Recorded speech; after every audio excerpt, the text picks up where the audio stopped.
주여 우릴 외면치 마시고. 하나님은 생명의 손이시다. 하나님은 생명의 손이시다. 같이 시작. 하나님은 생명의 손이시다. 하나님은 생명의 손이시다. 아멘. 하나님은 우리의 생명의 손이 되어주시는 분이십니다. 하나님께서 우리에게 발과 손을 주신 것은, 발은 왜 주셨겠어요? 가라고 주신 것입니다. 가야 할 곳 안 가면 발이 필요가 없는 것입니다. 전도할 곳 안 가고 신방 갈 곳 안 가고 뭔가 하나님을 위해서, 유익을 위해서 가야 할 곳이 있지 않겠어요? 봉사하는 곳에 가야지. 안 가면 그 발은 쓸모가 없는 것입니다. 하나님이 지켜주지 않죠. 손은 왜 주셨습니까? 일하기 위해서 주신 손인 것입니다. 일하라고. 그래서 생명에 관한 일을 할 때는 반드시 손이 깨끗해야 생명의 일을 맡기시는 것입니다. 예를 들어 여러분, 주방에서 누가 배고파서 먹는 음식에 생명을 주려고 할 때 제일 먼저 뭐부터 해요? 손부터 씻어요. 손부터. 그래. 아이고 배고프겠다. 배고팠다. 좀 기다려봐라. 얼마나 손 씻고 와서 일을 하지. 아무리 급하다고 해서 밖에서 여러 가지 때 묻은 손 가지고 일하지 않는다, 그 말이에요. 우리가 하나님 안에 있는데도 그러면 왜 고통과 어려움이 당하는가? 그럴 때가 있죠. 우리가 분명히 하나님 안에서 일하고 있는데도, 뭔가 있는데도 내가 왜 고통이 오고 어려움이 올까? 광야 이스라엘 백성들 출애굽도 했습니다. 지금 하나님의 손 안에 있어, 손 밖에 있어요? 손 안에 있었죠. 출애굽할 때 하나님의 손 안에 있지 손 밖에 있겠어요? 출애굽하기 전에는 하나님의 손 안에 있었어요? 손 밖에 있었어요? 손 밖에 있었어요. 애굽 바로 원수 밑에 있었어요. 근데 하나님의 손 안에서 빼내주시고 광야로 나왔단 말이에요. 근데 분명히 광야에 있는 이스라엘 백성들이 뜨거운 태양이 그를 괴롭혔어요? 안 괴롭혔어요? 괴롭혔어요. 밤에는 추위와 그 차가운 온도가 그를 괴롭혔어요? 안 괴롭혔어요? 괴롭혔어요. 그러니까 분명히 그들은 지금 고통과 괴로움이 하나님 지금 밖에 있었다는 거예요? 안에 있었다는 거예요? 밖에 있었어요? 예? 예? 안에 있잖아요. 광야지만 지금 그건 하나님 안에 있는 거, 밖에 있는 거예요. 아니, 하나님 안에 있다는 증거가 뭐예요? 구름 기둥, 불 기둥이 있었잖아요. 하나님 안에 있는 거예요. 안에 있었지만 고생이 있었냐 없었냐, 그 말이에요. 고생이 있었어요. 하나님 안에 있으면 그 다음부터 만사 끝이 아니에요. 자, 분명히 하나님 안에 있었음에도 불구하고 그들에게도 고난과 고통이 있었단 말이죠. 우리는 하나님 안에 있다는 것과 하나님의 생명의 손 안에 있다는 말은 약간 차이가 있어요. 하나님 안에 있다, 하나님의 손 안에 있다. 오늘 제목은 지금 하나님의 생명이 손이시다, 좀 그랬단 말이에요. 그러니까 무슨 뜻이냐면, 하나님의 손 안에 있다고 하면 그것은 하나님의 일하는 자로, 하나님의 일하는 자로 내가 지금 살고 있다는 뜻입니다. 하나님 안에 있다는 말은 굉장히 큰 범주를 얘기하는 거고요. 그러니까 예를 들어서 교회 다니는 사람도 다 하나님 안에 있어, 밖에 있어요? 안에 있죠. 하나님의 손 안에 있다고 하는 것은 뭔가 하나님이 일하시고 역사하시고 지금 뭔가 하나님이 일하시는 좀 더 적극적인 그 안에 들어와 있다, 그 말이에요. 그 하나님의 손 안에 있다는 말이에요. 그러면 내가 하나님의 손 안에서 살 때, 지금 손 안에 있다는 말은 하나님의 일하는 자란 뜻이에요. 내가 하나님의 손 안에 있다, 다시 말하면 하나님의 일하는 자로 살고 있을 때 그러면 하나님께 쓰임 받는 것만큼 우리가 지금까지 말씀 듣고 배운 대로 하면 싹이 와야 돼요, 안 와야 돼요? 와야 돼요. 하나님이 생명의 풍성한 증거가 나타나야 돼요. 싹도 와야 되고 하나님이 과연 일하는 자와 함께 하신다고 하는 것을 증거로 보여주셔야 되고 뭔가 드러나야 되고, 지난번에 말씀드린 게 그거지 않습니까? 육체에는 모든 것은 영혼의 상태를 그대로 드러나는 거라고. 그러니까 하나님의 일을 하면 잘 되고 풍성하고 형통하고 그래야죠. 일반적으로 그래요. 그러는데 때론 하나님을 위해서 그렇게 애쓰고 힘썼는데도 불구하고 왜 나에게는 괴로움이 올까? 고통이 올까? 힘든 것이 올까? 이해하시겠어요? 하나님의 손 안에 일하면 분명 하나님은 싹으로 갚아주시는 하나님이에요. 좋은 것으로 풍성케도 하신 하나님이에요. 그럼에도 불구하고 왜 하나님 안에 있음에도 불구하고 어려움과 고통을 만날까? 그때 우리는 여러 가지 상심하게 되죠. 하나님께서 우리가 그랬음에도 불구하고 고난과 고통을 만날 때 두 가지 이유가 있어요. 첫 번째 이유가 뭐냐면 오늘 22절, 23절, 24절, 22절은 나는 가난하고 궁핍하고 중심이 상하고 심이 상하고, 23절 나는 석양의 그림자같이, 석양의 그림자는 금방 없어버리잖아요. 내 존재가 이게 뭐야 이런 거예요. 나는 왜 이렇게 힘들어, 나는 왜 이렇게 가난해, 궁핍, 이런 거예요. 그것은 24절 보면 무함으로 내 무릎이 흔들리고 금식함으로 내 무릎이 흔들다는 말은 지금 내 존재가 서 있을 수 없다는 뜻이에요. 가난하고 힘들고 지치고 어렵고 석양의 그림자같이 나는 금방 없어질 것 같고 날아가는 메뚜기 같고 다리가 힘이 없어. 아이고 후들후들 떨려 이런 뜻이에요. 아무 힘이 없다는 뜻이에요. 무함으로 금식함으로. 금식이라고 하는 말은 밥을 굶었다는 말이 아니죠. 그래서 이번에 이제 제가 얘기를 안 하니까 어떤 분은 하는 분도 있는데, 자, 금식은 내가 굶었어요. 금식이 밥 굶는 게, 밥 굶어서 내가 막 고생하고 있어, 이게 목적이 아니에요. 그 금식은 내가 안 먹었으면 반드시 그 금식을 내가 하나님께 그 금식한 걸 내놔야 돼요? 아니면 내가 홀랑 먹어버려야 돼요? 내가 먹은 것은 금식한 거예요, 안 한 거예요? 그거 안 한 거지. 네가 먹은 거잖아. 그거 금식했다면 반드시 하나님, 제가 이거 안 먹었습니다. 그걸 이제 하나님께 내놔서 어떤 용도에 맞게, 목적에 맞게 쓰여져야 되는 거예요. 그러면 성경에서 말하는 이 금식이라는 게 뭐냐면 사랑이라고 그랬죠. 여러분 다 배운 거예요.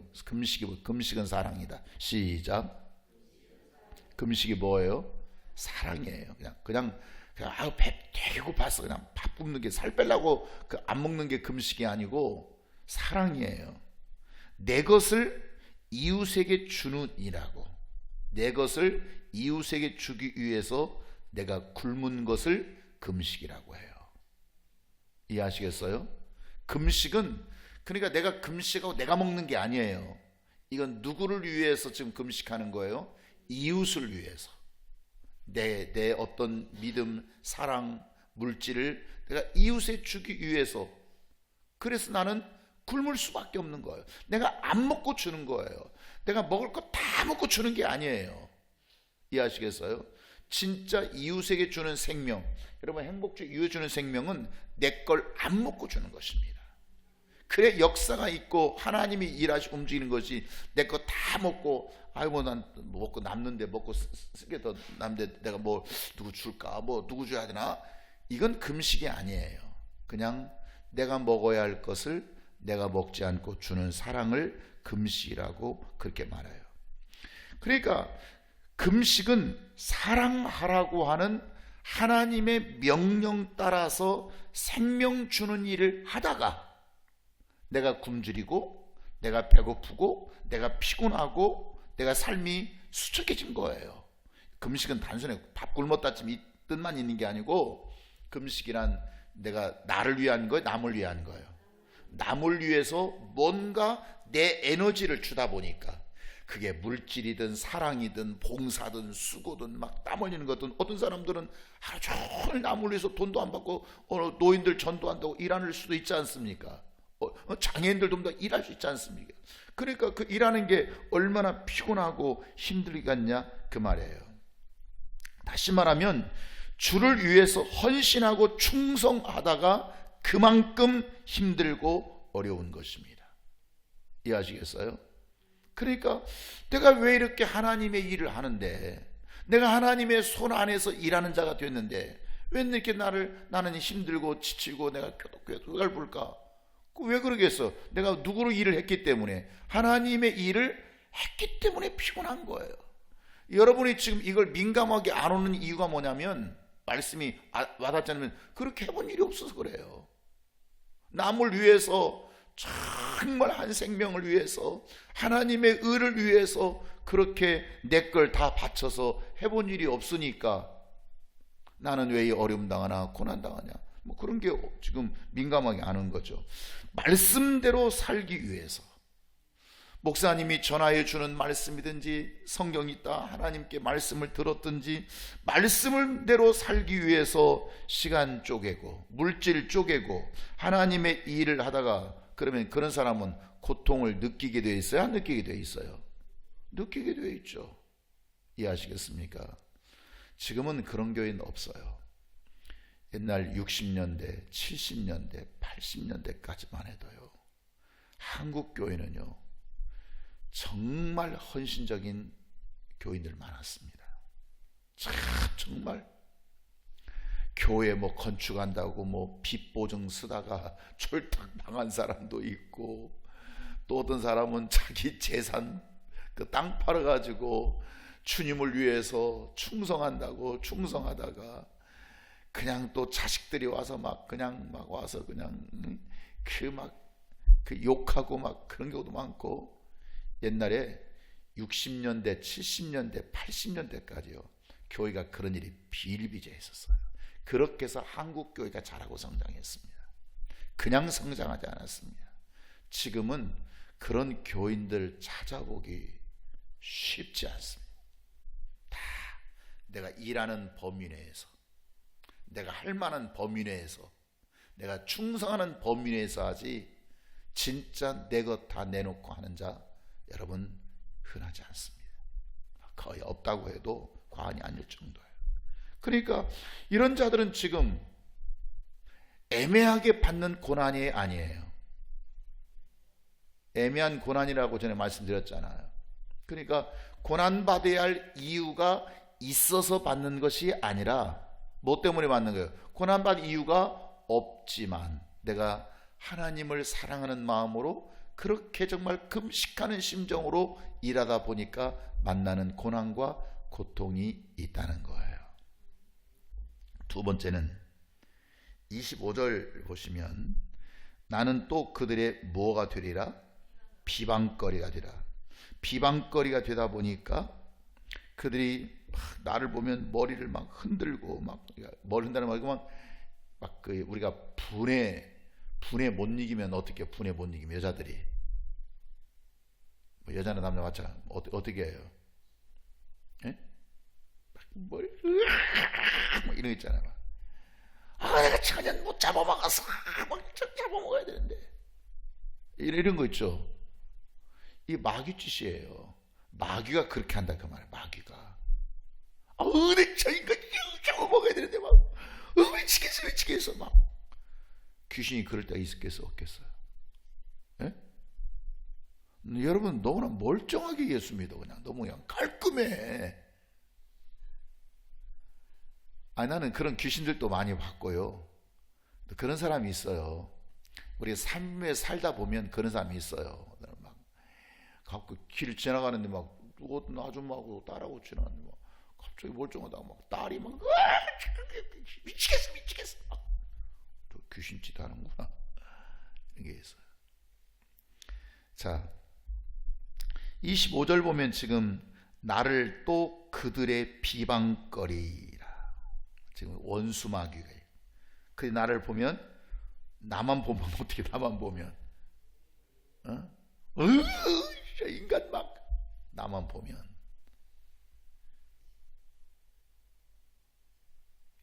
이해돼요? 이해되죠? 그런 자가 있다니까요.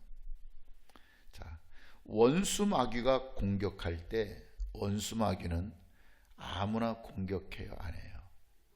안 해요. 어떤 자는 원수가 절대 회방하지 않습니다. 어떤 자는 절대 원수 마귀가 공격하지 않습니다.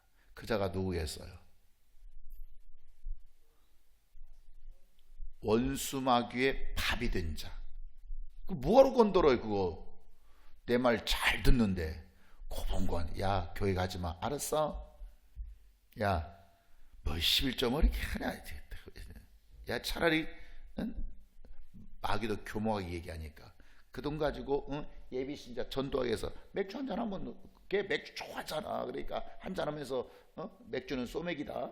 그러니까 막 하면서 소주와 맥주 타 먹으면 더 좋아. 거기다 치킨까지 먹으면서 소맥 치킨인가 뭐 하여튼 자꾸 그런 말로 또 해서 알았어. 그 말이 맞는 것 같거든. 공격하겠어 안 하겠어요? 말 너무 잘 듣는데 뭐하러 공격합니까? 그러니까 가끔 교회에서 신앙이 어설픈 사람들이 있어요. 어설픈 사람들은 마귀가 공격해요 안 해요? 해요 안 해요? 해요? 할 필요가 없지. 내 말 잘 듣는다니까요. 회방할 필요가 없어요. 근데 교회에서 믿음이 있는 사람들에게는 자꾸 이제 시험이 오거든요. 그러니까 그 원수만 공격 안 받는 게, 어디 예수를 저렇게 믿어 저렇게 믿어, 나같이 믿어야지. 나는 원수마귀 공격도 없잖아. 아우 저분은 맨날 뭐 왜 이렇게 시험이 많아, 저렇게 교회 충성하는데. 이 적반하장격으로 비웃는 자가 있어요 없어요? 그 원수 소리입니다. 원수 마귀가 저렇게 믿어야 돼, 나처럼 믿지. 니처럼 믿는 것은 마귀가 너를 공격할 필요가 없는 거야. 너는 마귀 밥이야. 너 마귀 시키는 대로 고분고분 하잖아. 근데 마귀가 너를 왜 공격하겠어요?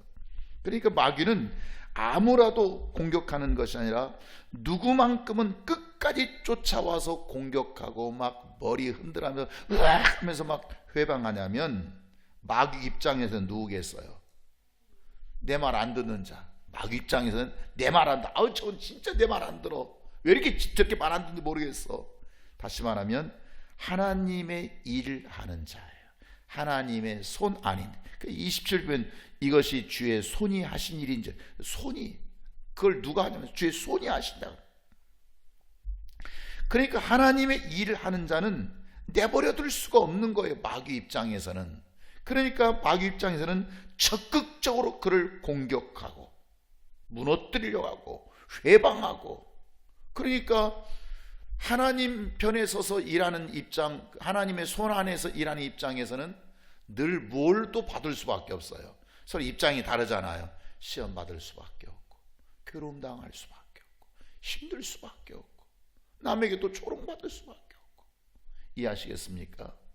그런 현상이 생긴단 말이죠. 그래서 하나님께 충성된 자는 아예 원수 마귀들이 그를 무너뜨리기 위해서 아예 쫓아다닙니다. 쫓아다닙니다. 내가 다니면 마귀가 없는 게 아니에요. 그냥 시험거리들이 그냥 일이 보이고, 그 사람은 이 사람대로, 저 사람은 저 사람대로, 저대로 그냥 여러분 다니면 전부 다 시험거리예요. 시험거리.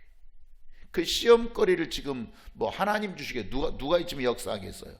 원수 마귀가 아예 예를 들면 높은 고위, 예를 들면 트럼프가 다니면 경호원들이 따라다니듯이, 정보원들이 따라다니듯이, 여러분 마귀들도 우리가 믿음의 사람들이 다닐 때 반드시 거기에 스파이들을 붙여가지고 틈만 있으면 저 무너뜨려라.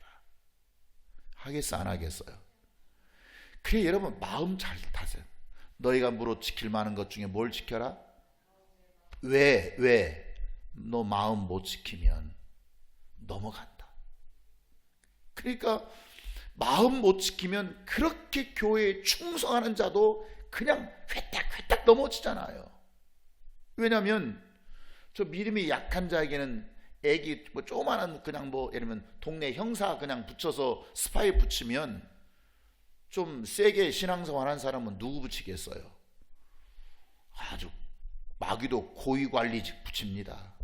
그래서 공격하니까 이게 믿음이 없다고 해서 뭐 믿음이 약하면 뭐 약간 시험이 오고 뭐 크다고 해서 안 오는 게 아니에요.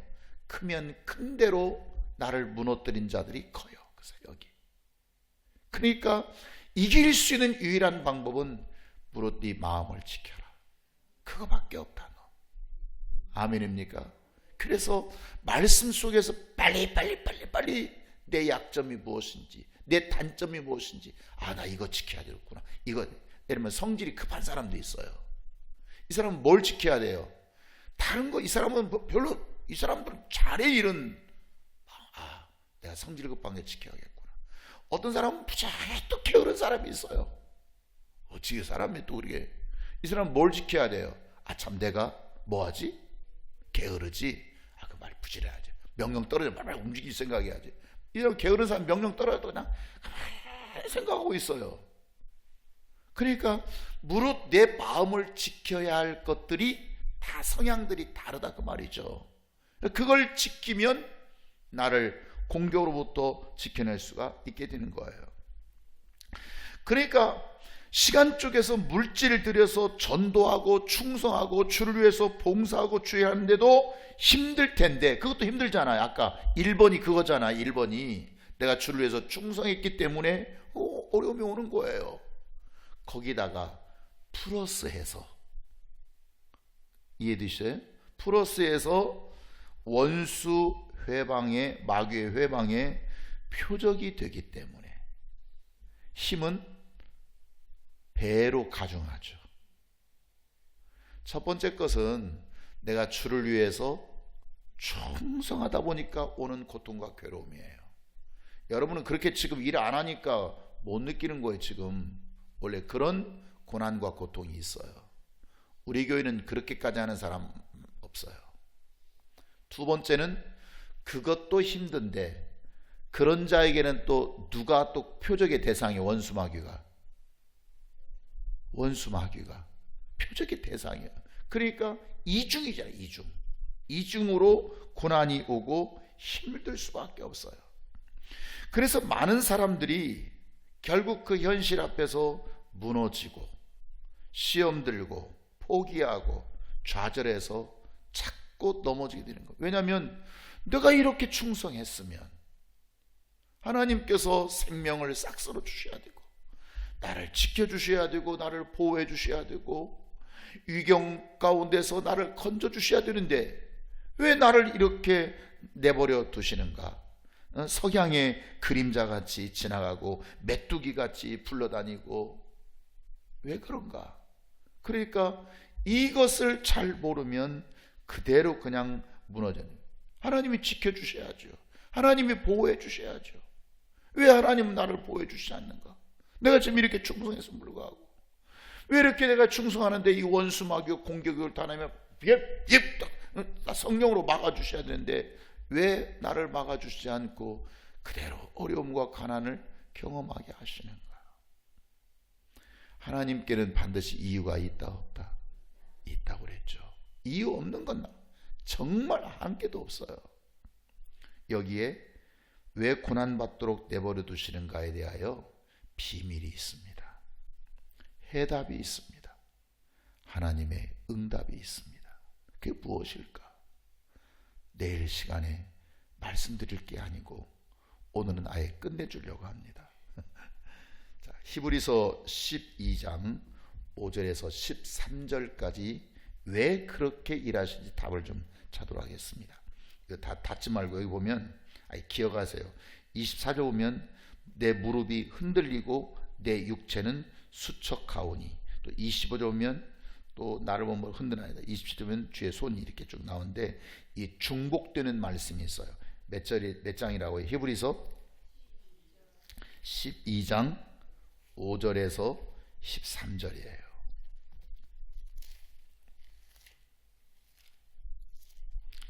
성경은 항상 여러분 성경을 많이 봐야 할 이유가 뭐냐면요, 말씀에 응답이 다 있어요. 비밀이 다 들어있어요. 근데 그게 드러나 있어요? 숨어 있어요? 숨어 있어요. 그래서 말씀을 들어서 우리가 깨달아야 되고요. 두 번째는 성경을 많이 읽으셔야 돼요. 그래서 그 말씀, 성경 읽으면 여러분 그걸 다 알지는 못하지만 내가 말씀을 전해줘서 비밀을 알릴 때 맞아, 그거 있었지, 이렇게 알게 되는 거죠. 12장 5절부터 13절까지입니다. 시작. 또 내 아들에게 권하는 같이 너에게도 권면하신 말씀도 일렀도다. 이랬을 때 내 아들아, 아까 그 권한은 종이 받는 권한이겠어요? 아들이 받는 권한이에요. 아들. 시작. 내 아들아, 주의 징계하심을 경히 여기지 말며 그에게 꾸지람을 받을 때에 뭐하지 말라? 낙심하지. 계속 주께서 그 사랑하시는 자를 징계하시고 그가 받아들이시는 아들마다 사랑하는 자를 어떻게 하신다고요? 원래 우리는 징계하면 돼요? 안 돼요? 안 되잖아요. 근데 하나님은 뭐 하신다고요? 사랑하기 때문에 이게 아들이 받은 징계예요. 예수가 죄 있이 받아요? 없이 받아요? 죄 없이 징계를 받아요. 그 아들이, 그가 받아들이는 아들마다 책임. 근데 안 받아들이는 아들이 있어요, 없어요? 있겠죠. 그 자녀들이에요. 아들은 받아들이지만 이제 그 아직 아들이 되기 전 이 자들은 그걸 안 받아들여요. 안 받아들인 자도 있네. 계속해서 7절 시작. 너희가 참으로 징계를 받기 위함이니라. 하나님이 아들과 같이 너희를 대우하시니 어찌 아버지가 징계하지 않을 아들이 있어요. 그가 징계를 받는 것만큼 하나님은 그 아들을 어떻게 하신다고요? 대우하신다고요. 높여주신다고요. 그 새 예루살렘 성의 주인이 되게 하신다고요. 이해하시겠어요? 그러니 어찌 아버지가 징계하지 않을 아들이 있으리요. 그 아들은 반드시 뭐 한다는 거예요? 십자가를 지게 한다는 거예요. 8절 시작. 징계는 다 받는 것이거늘 너에게는 없으면 그 누구예요? 사생자요. 친아들이 아니야. 없다고 하는 건 뭐예요? 사생자가 뭐예요? 사생자. 어디서 난지 몰라. 그냥 어디서 그냥 주워 왔어. 이게 사생자예요. 친아들이 징계가 없으면 뭐라고요? 친아들이 아니에요. 내가 예수를 위해서 징계받지, 고난받지 못하고 원수가 그렇게 나를 하지 않으면 그건 내가 하나님의 아들이 아니란 뜻이에요. 사생자란 뜻이에요. 9절 10절 저는 11절 계속 읽어볼까요? 시작. 9절 10절은 집에 가서 읽어보세요. 시작. 두루 징계가 당시에는 즐거워 보이지 않고 슬퍼 보이나. 누가 징계를 좋아합니까? 누가 핍박을 좋아하고 원수 마귀 공격 올 때 나를 막아주시지 않는데 그게 뭐가 좋아요? 힘들죠. 그래서 즐거워 보이지도 않고 고난스럽고 고통스럽고 슬퍼 보이나 후에는 시작. 그로 말미암아 연단을 받는 자들은 의의 평강의 열매를 맺느니라. 아멘. 연단받아 의의 평강. 12절 시작. 그러므로 피곤한 손과 연약한 무릎을 일으켜 세우고. 이해하시겠어요? 아까 지금 시편 109편에 나온 말씀이죠. 여기 똑같이 피곤한 손과 손 나오고 연약한 무릎. 연약한 무릎이 아까 원수 마귀가 하니까 발이 어때서? 발이 떨렸어요. 힘이 없어서. 똑같은 말씀.